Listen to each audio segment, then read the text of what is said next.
বিসমিল্লাহির রহমানির রহিম। আসসালামু আলাইকুম সুপ্রিয় দর্শক, welcome back to my channel.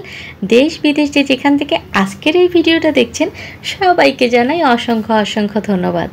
আজকের পর্বে শেয়ার করব পারফেক্ট ডোনাট রেসিপি।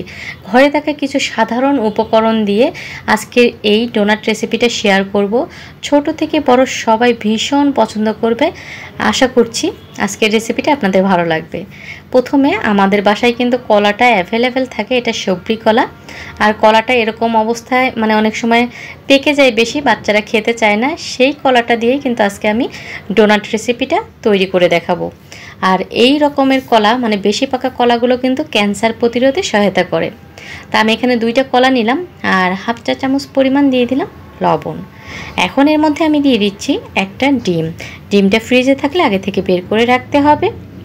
এরপরে এর মধ্যে আমি দিয়ে দেব 5 চা চামচ ভর্তি করে চিনি। মিষ্টিটা যদি বেশি খেতে চান সেক্ষেত্রে চিনির পরিমাণটা একটু বাড়িয়ে দিবেন। আর এগুলো আমি এখন ব্লেন্ড করে নেব। হয়তো জাস্ট 1 মিনিট ব্লেন্ড করলে সুন্দর ব্লেন্ড হয়ে যাবে। তাই এখন আমি একটা বোলের মধ্যে 1 কাপ নিয়ে নিচ্ছি গরম পানি। পানিটা এমন গরম হবে যে হাতটা চোবালে আপনার অনেকটা কষ্ট হবে। যাই হোক, পানির মধ্যে আমি দিয়ে দিলাম 2 টেবিল চামচ পরিমাণ গুঁড়ো দুধ। গুঁড়ো দুধটা অবশ্যই দিবেন, এতে করে টেস্ট অনেক বেশি ভালো আসবে। আপনারা চাইলে আরও বেশি পরিমাণে গুঁড়ো দুধটা ব্যবহার করতে পারেন। এখন আমি দিয়ে দিচ্ছি 1.5 চা চামচ পরিমাণ ইস্ট।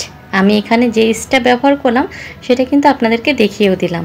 এখন ইস্টটাকে খুব ভালো করে এই দুধের সঙ্গে মিশিয়ে নিতে হবে। এরপরে এর মধ্যে আগে থেকে ব্লেন্ড করে রাখা ডিম কলার মিশ্রণটা দিয়ে দিতে হবে। এরপরে এটাকে খুব ভালো করে মিশিয়ে নিতে হবে। মেশানো হয়ে গেলে এটাকে আমি একটা ছাঁকনির সাহায্যে ছেঁকে নিচ্ছি, কারণ কলার মধ্যে বিচি থাকতে পারে বা যে কোনো কিছুই থাকুক সেটা কিন্তু সুন্দরভাবে বের হয়ে যাবে। এই তো আমি এটাকে খুব ভালো করে সেঁকে নিয়েছি। এরপরে আমি এর মধ্যে দিয়ে দিচ্ছি ময়দা। এখন ময়দাটাকে খুব ভালো করে মিশ্রণের সঙ্গে মিশিয়ে দিব। অল্প অল্প করে ময়দা দিয়ে এই ডোটা তৈরি করতে হবে। তবে ডোটা কিন্তু একটু স্টিকি হবে, একটু সফট টাইপের হবে, হাতে লেগে যাবে এরকম সফট হবে। তবে এটাতে টেনশন করার কিছু নেই। এর মধ্যে এখন আমি 2 টেবিল চামচ পরিমাণ সয়াবিন তেল দিয়ে আবারও 3 থেকে 4 মিনিট খুব ভালো করে মথে নিব। আপনারা চাইলে এ পর্যায়ে কিন্তু বাটারটাও ব্যবহার করতে পারেন। তবে সবার বাসায় সবসময় বাটারটা থাকে না এবং অনেক বেশি এক্সপেন্সিভ, এর জন্য আমি সয়াবিন তেল দিয়ে করে দেখালাম। এই তো আমার মেখে নেওয়া হয়ে গিয়েছে। এখন এটাকে আমি রেস্টে রেখে দিব 1 ঘন্টার জন্য। এটাকে ঢাকনা দিয়ে ঢেকে সুতি পাতলা কাপড় দিয়ে ঢেকে রেখে দেব। যাই হোক, 1 ঘন্টা পরে ফেরত আসলাম।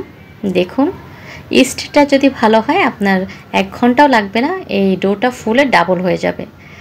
আর এই তো এখন এর ডোটার ভিতর থেকে আমি বাতাসটা বের করে খুব ভালো করে 2 থেকে 3 মিনিট মথে নিব। হাতে যদি লেগে আসে সেক্ষেত্রে হাতে একটু আটা বা ময়দা লাগিয়ে তারপরে খুব ভালো করে মথে নেবেন, সেক্ষেত্রে হাতে কিন্তু আর লেগে আসবে না। যাই হোক, আমি খুব ভালো করে এটাকে সফট করে মেখে নিয়েছি। এখন হাতে একটু ময়দা লাগিয়ে এই ডোটা থেকে আমি ছোট ছোট বা মিডিয়াম সাইজের বল তৈরি করে নিব। এভাবে যদি হাতে একটু আটা বা ময়দা লাগিয়ে নেন সেক্ষেত্রে এই ডোনাটের ডোটা আপনার আর হাতে লেগে আসবে না। আমি বড় সাইজের ডোনাট তৈরি করব, এই জন্য বলগুলো একটু মিডিয়াম বা তার থেকে একটু বড় করে তৈরি করে নিচ্ছি। এভাবে সবগুলো বল তৈরি করে এটাকে 10 মিনিটের জন্য আবারও ঢাকনা দিয়ে ঢেকে রেস্টে রেখে দিতে হবে। আর এভাবে রেস্টে রাখার কারণে এই খামিরগুলো এতটা সুন্দর সফট হয়ে যায় যে এটাকে বেলে নিতে আর খুব বেশি কষ্ট হবে না। যাই হোক, আমি একটা ডো নিয়ে আপনাদেরকে ডোনাট বানিয়ে দেখাচ্ছি যেটা কতটা ইজি হয়। আর 10 মিনিট এটাকে বাইরে রাখার জন্য এটা কিন্তু খুব সুন্দরভাবে আবারও ফুলে উঠে। এখন ডোনাটের বল একটা করে নিতে হবে আর সামান্য একটু উপর থেকে আটা বা ময়দা ছড়িয়ে এরপরে একটু বেলে নিতে হবে। জাস্ট ছোট্ট একটা রুটির মতো বেলে নিচ্ছি। আর ডোনাটের জন্য খামিরটা বা রুটিটা কিন্তু 1/2 ইঞ্চি মোটা রাখবেন, সেক্ষেত্রে পারফেক্ট একটা সাইজ হবে বা ফুলে অনেক সুন্দর একটা কি বলে এটাকে শেপ তৈরি হবে। আমি একটা গোল বাটির সাহায্যে কেটে নিচ্ছি, এটা আমার কাছে পারফেক্ট মনে হয়েছে। আর 4 সাইডে যে ডোটা ছিল সেটা তুলে নিলাম। এখন একটা ছোট্ট নজলের সাহায্যে মাঝখানটা গর্ত করে দিলাম। এই তো হয়ে গেল অনেক সুন্দর এবং খুবই সুন্দর দেখতে একটা ডোনাট। আর এভাবে আমি আরেকটা আপনাদের সঙ্গে বানিয়ে শেয়ার করছি। একটা করে ডো নিচ্ছি, নিয়ে হালকা করে প্রেস করে ছোট্ট একটা রুটি বেলে নিচ্ছি। এরপরে আমি আমার পছন্দ অনুযায়ী কাট করে নিচ্ছি। আপনারা আপনাদের পছন্দ অনুযায়ী যে কোনো কাটারের সাহায্যে এটা কেটে নিতে পারেন। এরপরে নজলের সাহায্যে আপনারা মাঝখানটা গোল করে নেবেন। দেখুন কতটা পারফেক্ট হয়েছে। আর এভাবে বানাতে বানাতে সবগুলো একটা সুতি পাতলা কাপড়ের উপর এভাবে ঢেকে রাখবেন, তাহলে এটা কিন্তু অনেকটা ফুলে উঠবে। আর ভাজার ক্ষেত্রে অবশ্যই ডোনাটগুলো ডুবো তেলে ভাজতে হয়। আর আমি একটু তেলটা বেশি করেই নিয়েছি। তেলটাকে অল্প গরম করে নিতে হবে।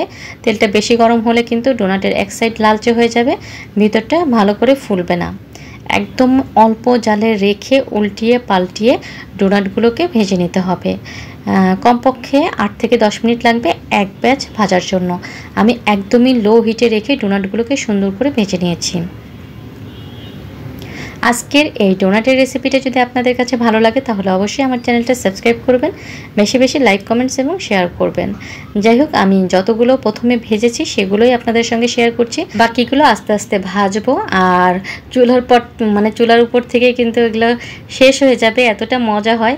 আমাদের বাসায় সবসময় কিন্তু কলা বা ডিমটা থাকে, এভাবে যদি তৈরি করে দেওয়া হয় বিকালের নাস্তায় বা বাচ্চাদের টিফিনেও কিন্তু এটা অনেক পছন্দ করবে। আর আমি আজকে আইসিং সুগারের সাহায্যে আইসিং সুগারে কোট করে নিচ্ছি, দেখতে সুন্দর লাগবে, আবার খেতেও মোটামুটি ভালো লাগবে। আপনারা চাইলে চকলেটের মধ্যে ডিপ করেও ডোনাটগুলো ডেকোরেশন করে নিতে পারবেন। আসলে ডেকোরেশনটা যার যার ইচ্ছা মতো বা রুচির উপর নির্ভর করে। যেহেতু এখনই আমরা খাওয়া দাওয়া করব, এই কারণে আমি আর চকলেট দিলাম না।